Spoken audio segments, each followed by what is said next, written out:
Praise the Lord. Praise the Lord. Hallelujah. Hallelujah. Hallelujah. Hallelujah. Hallelujah. Hallelujah. Happy Christmas. Happy Christmas. Merry Christmas. Happy Christmas. Merry Christmas. క్రీస్తునాథుని యందు ప్రియ దేవుని బిడ్డలారా, ఈరోజు యావత్ ప్రపంచమంతటా కూడా ఈ అర్ధరాత్రి పూజలో పాల్గొంటూ ప్రభువు చేసినటువంటి వాగ్దానమును ఏ విధముగా ఆయన నెరవేర్చాడో మనందరం కూడా గుర్తు చేసుకుంటూ ఉన్నాం. ఉపోద్ఘాతములో చెప్పిన విధముగా క్రిస్మస్ పండుగ అంటే మనకి గుర్తుకొచ్చినటువంటి విషయాలు పిండి వంటలు, కొత్త బట్టలు, ఇంటిని శుభ్రం చేసుకోవటం, కేకులు కొనుక్కోవటం, గిఫ్ట్స్ పంచుకోవటం. ఈ విధముగా చాలామంది అయితే సెలవుల కోసం ఎదురు చూస్తూ ఉంటారు, ఉద్యోగం చేసేవాళ్ళు. ఈ విధముగా మనందరము కూడా క్రిస్మస్ పండుగను జరుపుకుంటూ ఉంటాం, తప్పు లేదు. కానీ ప్రియ దేవుని బిడ్డలారా, నిజమైనటువంటి క్రిస్మస్ ఏమిటి అంటే క్రీస్తును ఆరాధించటం. క్రీస్తుని ఆరాధించడం ద్వారా కలిగేటటువంటి ప్రయోజనాలు ఏమిటి, ఆశీర్వాదాలు ఏమిటి అంటే ఆ ప్రభువు ఈ లోకానికి ఒక రక్షకుడిగా వచ్చి ఉన్నాడు. అవునా? నమ్మిన వారు చప్పట్లు కొట్టండి. అలా నిద్రపోతున్న వారు చప్పట్లు కొట్టండి. Praise the Lord. హల్లెలూయా. కాబట్టి ప్రియ దేవుని బిడ్డలారా, ఇదిగో నేను ఈ లోకాన్ని ఎంతగానో ప్రేమించాను, నాకున్నటువంటి ఏకైక కుమారుణ్ణి ఈ లోకానికి పంపించాను. పంపించినది దేనికి? ఈ లోకాన్ని రక్షించడానికే గాని నాశనము చేయటానికి కాదు అని ప్రభు ఎంతో అద్భుతముగా మనకి దేవుని యొక్క వాక్యంలో సెలవిస్తూ ఉన్నాడు. ప్రియ దేవుని బిడ్డలారా, కాబట్టి క్రీస్తుని ఆరాధించే ప్రతి వ్యక్తి జీవితంలో దేవుడు తన యొక్క జీవితంలో ఉన్నటువంటి చీకటిని తొలగించి వెలుగుతో నింపుతాడు. చీకటి బ్రతుకుల్లో ఉన్నటువంటి వారి యొక్క జీవితాలను వెలుగులోకి చేరాలి అంటే, లేదా వెలుగును పొందాలి అంటే ఏం చేయాలి? క్రీస్తుని ఆరాధించాలి, క్రీస్తుని అంగీకరించాలి. క్రీస్తు ప్రభువుని లోక రక్షకుడుగా, మెస్సయ్యగా అంగీకరించినట్లయితే మన జీవితంలో ఉన్నటువంటి ఆ యొక్క చీకటి కోణమును దేవుడు తీసివేస్తాడు. అదే ప్రియ దేవుని బిడ్డలారా, మనము ఈనాటి యొక్క మొదటి పట్టణములో ఆలకించి ఉన్నాం. ప్రియ దేవుని బిడ్డలారా, యెషయా గ్రంథము మనం చూసి ఉన్నాం. ఏ విధముగానైతే 9వ అధ్యాయం 2వ వచనం, 9వ అధ్యాయము 2వ వచనం, చీకటిలో నడుచు జనులు గొప్ప వెలుగును చూచిరి, గాఢాంధకారము క్రమ్మిన తావున వసించు ప్రజల మీద జ్యోతి ప్రకాశించెను. గాఢాంధకారము క్రమ్మిన తావున, వసించు అంటే ఏమిటి అర్థం? నివసిస్తూ ఉన్నటువంటి వారు. నివసిస్తూ, ఎక్కడ నివసిస్తూ ఉన్నారు? గాఢాంధకారములో నివసిస్తూ ఉన్నటువంటి వారి మీద ఏమి ప్రకాశించినది? వెలుగు ప్రకాశించెను, జ్యోతి ప్రకాశించెను అని ఈనాడు విన్నటువంటి మనం మొదటి పట్టణంలో ఆలకించిన విధముగా ప్రవక్త యెషయా ప్రవక్త ద్వారా దేవుడు సెలవిస్తున్నాడు. ఈ యొక్క ప్రవచనము, ఈ యొక్క లేఖనము క్రీస్తు ప్రభువులో నెరవేరింది అనటలో ఎటువంటి సందేహము లేదు.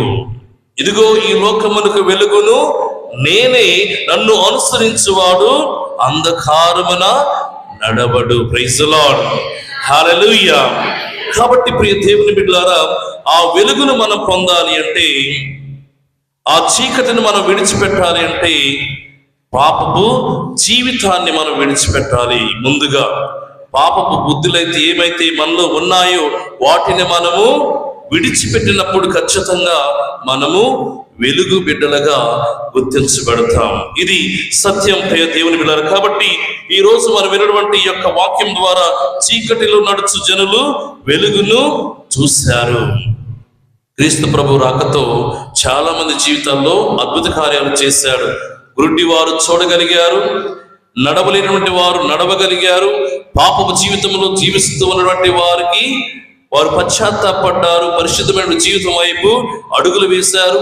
అనారోగ్యముతో బాధపడుతున్న వారు ఆరోగ్యాన్ని పొంది ఉన్నారు. ఈ విధముగా ప్రియ దేవుని బిడ్డలారా, దేవుడు అనేక అద్భుత కార్యాలు చేశాడు తన యొక్క రాకతో. ఆ విధంగా వారి యొక్క జీవితాల్లో వెలుగును నింపాడు. మరి మనము ఆయన్ను అనుసరిస్తూ ఉన్నటువంటి మనము ఏ విధముగా జీవిస్తూ ఉన్నాం? చీకటి బ్రతుకుల్లో ఉంటూ ఉన్నామా?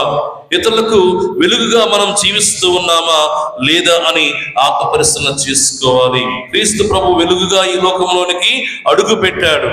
ఆయన అనుసరిస్తున్నటువంటి మనము కూడా ఆ వెలుగును పంచే వ్యక్తులుగా మన యొక్క జీవితాలను మలుచుకున్నప్పుడే మనము నిజమైనటువంటి క్రిస్మస్ను జరుపుకుంటున్నామని అర్థము ప్రియ దేవుని బిడ్డలారా.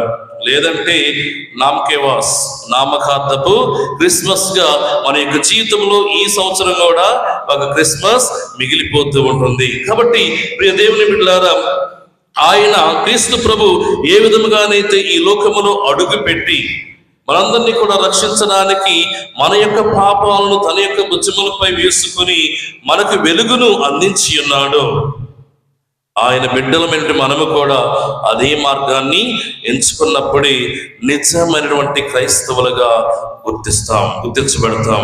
Praise the Lord, praise the Lord. అలానే ప్రియ దేవుని బిడ్డలారా, 9వ అధ్యాయం 6వ వచనములో అగైన్ మరలా, ఏనైనా మనకొక శిశువు జన్మించెను, మనమొక కుమారుని బడిసితిమి, అతడు రాజ్యభారము వహించును, ఆశ్చర్యకరుడు, సలహాదారుడు, బలాఢ్యుడైన దేవుడు, శాశ్వతుడైన జనకుడు, శాంతికరుడైన రాజు అని అతడికి పేరిడుదురు. ఎంత అద్భుతమైనటువంటి పేర్లు ప్రభుకి ఇస్తున్నారంటే ప్రియ దేవుని బిడ్డలారా, ఆయన ఆశ్చర్యకరుడు, ఆశ్చర్య కార్యములు చేసే గొప్ప వ్యక్తి. మనం ఆరాధించే క్రీస్తు ప్రభువు.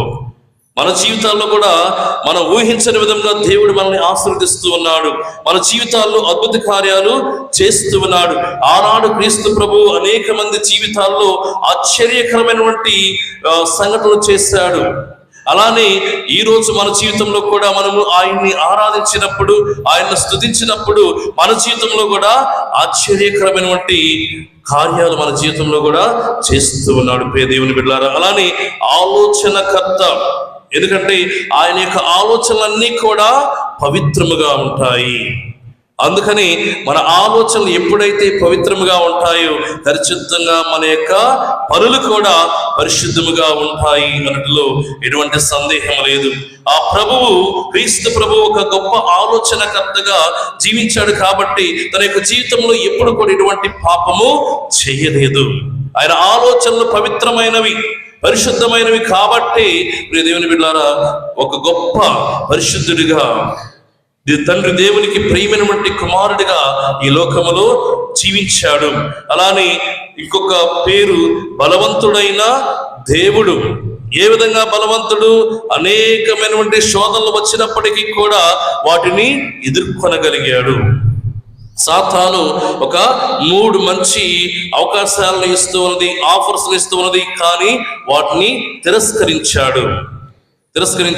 అనేకమైనటువంటి అవమానాలు ఆయన జీవితంలో వచ్చినప్పటికీ కూడా, అనేక మంది అనేక రకాలుగా ప్రయత్నించినప్పటికీ కూడా ప్రియ దేవుని బిడ్డలారా అతన్ని ఏమీ చేయలేకపోయారు. ప్రియ దేవుని బిడ్డలారా, శోధనను జయించగలిగాడు. మన జీవితంలో కూడా ప్రియ దేవుని బిడ్డలారా, మనం ఎప్పుడైతే దేవుని యొక్క వాక్యాన్ని ఆలకించి అనుసరిస్తామో, పఠిస్తామో, దేవుని పట్ల ప్రగాఢమైనటువంటి విశ్వాసాన్ని కలిగి జీవిస్తామో, మన జీవితంలో వచ్చినటువంటి శోధనలు కానివ్వండి, బాధలు కానివ్వండి, శ్రమలు కానివ్వండి, కష్టాలు కానివ్వండి, వీటన్నిటి కూడా మనము ఎదుర్కోగలుగుతాం. కాబట్టి బలాఢ్యుడు, బలవంతుడైనటువంటి దేవుడు మన పట్ల మన మధ్యలోనికి రాబోతూ ఉన్నాడు. ఆ బలాఢ్యుడు మనతో ఉన్నంత కాలము ఏ దుష్ట శక్తులు కూడా మనల్ని ఏమీ చేయలేము. Praise the Lord. హల్లెలూయా, హల్లెలూయా. అలానే నిత్యుడగు దేవుడు అని కూడా ఆయన్ని సంబోధిస్తూ ఉన్నారు. నిత్యుడగు అంటే ప్రియ దేవుని బిడ్డలారా, మరణము లేనటువంటి వ్యక్తి.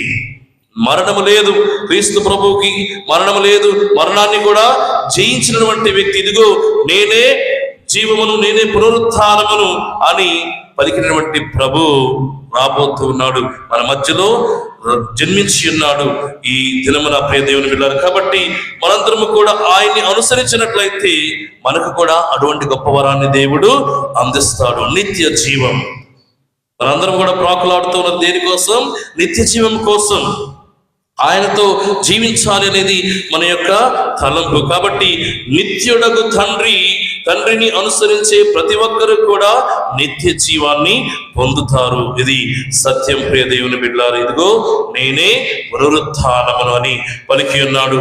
అలానే ప్రభువుని ఇంకొక పేరుతో కూడా ఉచ్చరిస్తూ ఉన్నారు, సమాధానకర్త అని. ఎందుకంటే దేవునికి మానవునికి మధ్య సమాధానమును, సఖ్యతను తీసుకురావడానికి దేవుడే మానవ రూపము దాల్చాడు. సఖ్యత ఎప్పుడు పోయినది? దేవునికి మానవునికి మధ్య ఎప్పుడు పోయినది? పాపములో పడినప్పుడు. మానవుడు పాపములో పడినప్పుడు దేవునికి మానవునికి మధ్య సఖ్యత అనేది పడిపోయినది. మరి వీరిద్దరిని కలపడానికి క్రీస్తు ప్రభు మానవ రూపము దాల్చి ఈ లోకములో జన్మించాడు ప్రియ దేవుని బిడ్డలారా. కాబట్టి ఆయన మన మధ్య దేవుని మధ్య సమాధానకర్తగా రాబోతున్నాడు, మన మధ్యకు వచ్చి ఉన్నాడు. కాబట్టి ప్రియ దేవుని బిడ్డలారా, మనందరం కూడా ఈ యొక్క పేర్లు ఎవరిని ఉద్దేశించి మాట్లాడినటువంటివి? క్రీస్తు ప్రభువుని ఉద్దేశించి మాట్లాడినటువంటి మాటలు, లేదా ప్రియ దేవుని బిడ్డలారా ఆయనకి ఇచ్చినటువంటి ఆ యొక్క పేర్లు అని మనం చెప్పవచ్చు.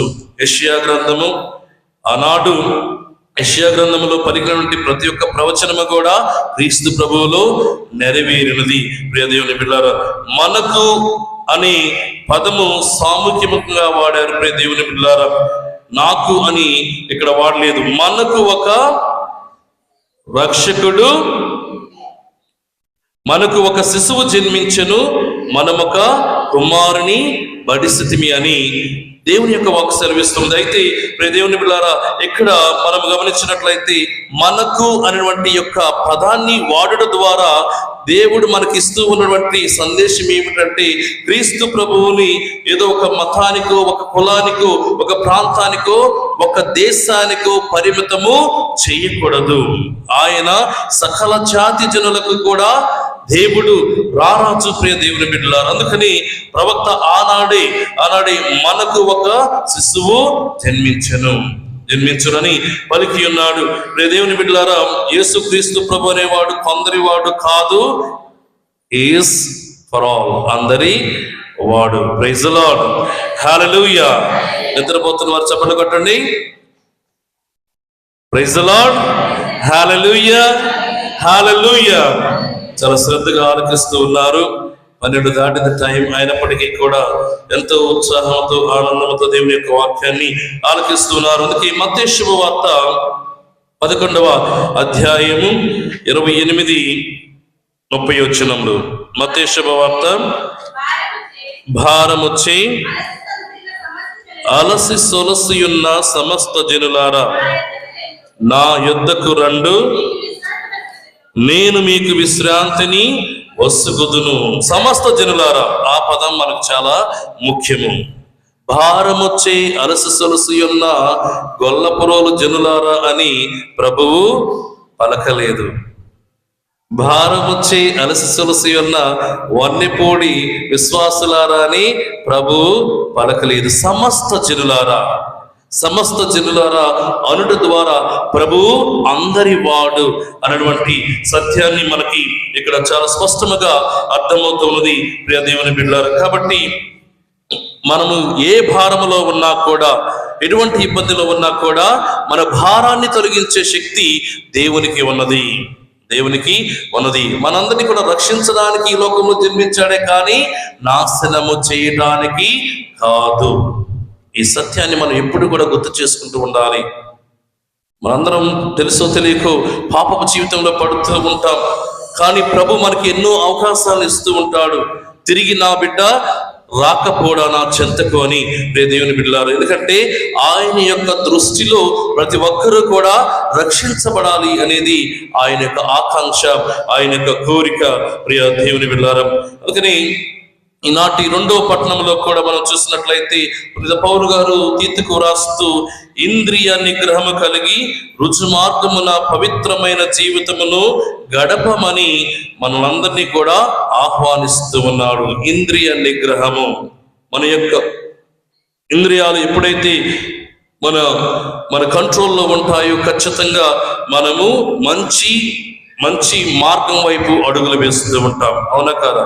ఎప్పుడైతే మనం మంచి మార్గం వైపు అడుగులు వేస్తూ ఉంటామో ఖచ్చితంగా మనం పవిత్రమైనటువంటి జీవితాన్ని జీవిస్తూ ఉన్నామని అర్థము. ప్రియ దేవుని బిడ్డలారా, అన్ని వయసుల్లో ఏ వయసులో ఉన్నా కూడా మనకి ఇంద్రియ నిగ్రహము అనేటువంటి ఆ యొక్క శక్తి ఉంటే ఖచ్చితంగా మనము పాపపు జీవితానికి స్వస్తి చెప్పొచ్చు. ఒక్కసారి ఆ వాక్యాన్ని చదువుకుందాం.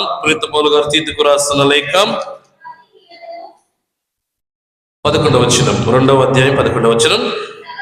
సర్వ మానవాళి రక్షణకై దేవుని కృప ప్రత్యక్షమయ్యను, భక్తిహీనతను లౌకిక మోహములను విడనాడి ఇంద్రియ నిగ్రహము కలిగి రుజుమార్గమున పవిత్రమైన జీవితమును గడపవలెనని మనకు ఆ కృప బోధించుచున్నది. ఎటువంటి జీవితాన్ని జీవించమని? పవిత్రమైనటువంటి జీవితాన్ని జీవించమని ఎవరు కోరుతూ ఉన్నారు? దేవుడు కోరుతూ ఉన్నాడు. ఆ కృప మనకి బోధిస్తూ ఉన్నది. ప్రియ దేవుని బిడ్డలారు, కాబట్టి సర్వమానవాళి రక్షణకై దేవుని యొక్క కృప ప్రత్యక్షమాయను. ఎవరిలో? క్రీస్తు ప్రభువులో ఆయన యొక్క కృప ప్రత్యక్షమైనది. కాబట్టి మనందరము కూడా ఆయన కృపను పొందాలంటే పవిత్రులుగా జీవించాలని పునీత పౌలు గారు మనందరికీ కూడా ఈరోజు పిలుపునిస్తూ ఉన్నాడు. అదేవిధంగా ప్రియ దేవుని బిడ్డలారా, ఈ రోజు మనం విన్నటువంటి యొక్క సువిశేష పట్టణంలో మనం చూసినట్లయితే యేసు ప్రభు యొక్క జననము ఏ విధముగా సంభవించినది, చోటు చేసుకున్నదో మనందరం కూడా గుర్తు చేసుకుంటూ ఉన్నాం. క్రీస్తు జన్మించడం అని నమ్మటము ఒక చరిత్ర, క్రీస్తు నా కొరకే జన్మించాడు అని నమ్మటము రక్షణ. ప్రియ దేవుని బిడ్డలారా, క్రీస్తు ప్రభు జన్మించాడని అందరికీ తెలుసు, చరిత్రలో ఉంది కాబట్టి. కానీ ఆ ప్రభువు నా కొరకే జన్మించాడు అనేది మనకి రక్షణ అనేటువంటి వరాన్ని ఇస్తూ ఉంటుంది. ప్రైజ్ ది లార్డ్, హల్లెలూయా. కాబట్టి ప్రియ దేవుని బిడ్డలారా, క్రిస్మస్ అంటే క్రీస్తుని ఆరాధించడం, రెండవది క్రీస్తు ప్రభువు మానవుడైనటువంటి రోజు, మానవ రూపము దాల్చినటువంటి రోజు. ప్రియ దేవుని బిడ్డలారా, ఎందుకంటే మనిషి దేవుని వద్దకు వెళ్ళలేకపోతూ ఉన్నాడు. కారణం పాపము వలన మనము ఆ ప్రభు యొద్దకు వెళ్ళలేకపోతున్నాం. అందుకని ప్రభువే మన వద్దకు వచ్చి ఉన్నాడు. ప్రియ దేవుని బిడ్డలారా, కాబట్టి ఈ రోజు మనందరము కూడా ఈ యొక్క సత్యాన్ని గుర్తించాలి. ప్రభు మన కోసం వచ్చాడంటే మన పట్ల తనకున్నటువంటి అపారమైనటువంటి ప్రేమ, కరుణ, జాలి, మనందరము కూడా రక్షించబడాలి అనే ఆకాంక్ష. ఇది సత్యం ప్రియ దేవుని బిడ్డలారా. ఎందుకంటే మనం పాపములో ఉన్నప్పుడే ఆయన మన కోసం మరణించాడు అని దేవుని యొక్క వాక్కు సెలవిస్తూ ఉన్నది. నువ్వు పాపాన్ని విడిచిపెట్టు, అప్పుడే నీ కోసం నేను మరణిస్తానని షరతులు పెట్టలేదు. షరతులు లేనటువంటి ప్రేమ, ఆ ప్రభువు ప్రేమ ప్రియ దేవుని బిడ్డలారా. కాబట్టి ఆ ప్రభువు నిజంగా ఈ లోకాన్ని ఎంతగా ప్రేమించాడో తన యొక్క కుమారుని పంపడం ద్వారా ప్రదర్శించి ఉన్నాడు తన యొక్క ప్రేమను ప్రియ దేవుని బిడ్డలారా. కాబట్టి చాలా పండుగలు కొన్ని దేశాలకి పరిమితము, మనందరికీ తెలుసు. కొన్ని పండుగలు, సంక్రాంతి పండుగ కేవలము మన భారతదేశంలో మాత్రమే జరుపుకుంటూ ఉంటారు. కానీ క్రిస్మస్ పండుగ అనేది ప్రియ దేవుని బిడ్డలారా ప్రపంచమంతటా కూడా జరుపుకుంటూ ఉంటారు. దానికి కారణాలు కూడా ఉన్నాయి. ఏదో మనము ఎవరో వచ్చి చెబితే నమ్మటం కాదు. మొట్టమొదటిగా ప్రియ దేవుని బిడ్డలారా, యేసు యొక్క పుట్టుక ప్రణాళికబద్ధమైన పుట్టుక. ఒక ప్రణాళిక ప్రకారం జరిగినది. అదే మనం ఈరోజు యెషయా గ్రంథంలో కూడా ఆలకించి ఉన్నాం. ప్రియ దేవుని బిడ్డలారా, ఇదేదో అనుకోకుండా జరిగినటువంటి సంఘటన కాదు. ఒక ప్రణాళిక ప్రకారము ఈ ప్రభు యొక్క జననము చోటు చేసుకున్నది. ప్రియ దేవుని బిడ్డలారా, ఎందుకంటే అనేక మంది ప్రవక్తలు యేసు పుట్టుక గురించి బోధించారు, ప్రవచించారు. కాబట్టి ఈరోజు కన్యక గర్భవతి అయి కుమారుని కనును అని క్రీస్తు అని 770 సంవత్సరాలు క్రీస్తు పూర్వమే ప్రవక్తలు రాశారు. 750 సంవత్సరాలకు పూర్వమే, క్రీస్తు పూర్వమే ప్రవక్తలు రాశారు. ఆ ప్రవచనాలే క్రీస్తు ప్రభువులో నెరవేరు. కాబట్టి ఏదో అన్ని దేశాలు ప్రపంచమంతటా క్రీస్తు ప్రభువుని ఆరాధిస్తూ ఉన్నదంటే ఊరకనే ఆరాధించడం లేదు. నిజముగా క్రీస్తు ప్రభువు చరిత్రలో జన్మించాడు. మనందరికీ ఆ యొక్క చరిత్ర అనేది ఉన్నది. ఇదేదో కల్పించి రాసినటువంటి గ్రంథము కాదు దేవుని బైబిల్ గ్రంథం. అలానే ఆయన పుట్టుక పరిశుద్ధమైనటువంటి పుట్టుక. మొట్టమొదటిగా ఆయన పుట్టుక ప్రణాళికబద్ధమైన పుట్టుక. రెండవది ఆయన పుట్టుక పరిశుద్ధమైన పుట్టుక. ఎలా అంటే దేవుని బిడ్డలారా, లూకా శుభవార్త 1వ అధ్యాయము 35వ వచనం. లూకా శుభవార్త 1వ అధ్యాయం 35. అందుకు ఆ దూత ఇట్లనెను, పవిత్రాత్మ నీపై వేయించేయును, సర్వోన్నతుని శక్తి నిన్ను ఆవరించును. అందుచేత ఆ పవిత్ర శిశువు దేవుని కుమారుడు అని పిలువబడును. Praise the Lord, praise the Lord. ఏ విధముగా ప్రియ దేవుని బిడ్డలారా క్రీస్తు ప్రభు యొక్క పుట్టుక పరిశుద్ధమైనదో ఈ వాక్యం మనకి సెలవిస్తున్నది. సహజంగా ఒక స్త్రీ పురుషులు కలయిక ద్వారా జననం అనేది చోటు చేసుకుంటూ ఉన్నది. కానీ ప్రభు విషయంలో ఆ పవిత్రాత్మ శక్తితో ఆయన మరియ తల్లి గర్భము ధరించి ఆయన ఈ లోకంలోనికి వచ్చాడు, జన్మించాడు అని బైబిల్ గ్రంథం మనకి తెలియపరుస్తున్నది. ప్రియ దేవుని బిడ్డలారా, కాబట్టి మనము ఆయన యొక్క పుట్టుకను పరిశుద్ధముగా గుర్తిస్తున్నాము. కాబట్టి ప్రపంచంలో అందరూ కూడా విశ్వసిస్తున్నారు క్రీస్తు ప్రభువే నిజమైనటువంటి దేవుడు, రక్షకుడు, సర్వమానవాళి అధికారి అని అంగీకరిస్తున్నారు. మూడవది ఆయన పుట్టుక పరలోక సంబంధమైనది, ఈ లోకానికి సంబంధించినది కాదు. దేవుని బిడ్డలారా, లూకా శుభవార్త 2వ అధ్యాయం 14వ వచనం. మహోన్నత స్థలములో సర్వేశ్వరునికి మహిమ, భూలోకమున ఆయన అనుగ్రహమునకు పాత్రులగు వారికి శాంతి కలుగునుగాక అని. దేవుని బిడ్డలారా, ఎవరు సందడి చేస్తున్నారు? దూతలు సందడి చేస్తున్నారు. దూతలు ఎక్కడున్నారు? భూలోకంలో ఉన్నారా? పరలోకములో ఉన్నారు. పరలోకములో ఉండి ప్రియ దేవుని బిడ్డలారా సందడి చేశారని బైబిల్ గ్రంథం మనకి సెలవిస్తూ ఉన్నది. ఆయన పుట్టుక ఈ లోకానికి సంబంధించినది కాదు, పరలోకానికి సంబంధించినది అని సత్యాన్ని ఇక్కడ మనకి వాక్యం తెలియపరుస్తున్నది. ఇక చివరిగా ప్రియ దేవుని బిడ్డలారా, ఆయన పుట్టుక పాపులందరి కొరకై పుట్టాడు. ఇదిగో నేను ఈ లోకానికి వచ్చినది పాపులను పిలవచ్చుని కానీ నీతిమంతులను కాదు. నిన్ను నన్ను అందరినీ రక్షించడానికి ప్రభు నరరూపుడై ఈ లోకములో జన్మించాడు, మానవుడై జన్మించాడు.